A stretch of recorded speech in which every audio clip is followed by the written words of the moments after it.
Hey TikTok creators! In today's tutorial, we'll explore how to use the photo collage feature on TikTok. Merge lets you combine short video clips from different accounts into one seamless video. Whether you want to react to other people's content or collaborate with other creators, Stitch is a powerful tool. Step 1. Find a video to combine. Open the TikTok app, browse through the videos until you find the one you want to merge. Tap the share arrow icon on the right side of the video. Step 2. Access the Stitch feature. Scroll through the horizontal menu at the bottom until you see the Stitch icon. Click on the Stitch option. Step 3. Choose your clip. Use the slider to select the specific part of the video you want to merge. Click Next to continue.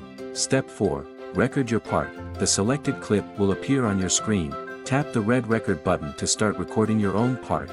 Add any effects, filters or text as desired. Tap the check mark to complete recording. Step 5. Complete and share. Review your merged video. Add captions, tags, and any additional effects. Click Next to continue. Post your collaborative creations.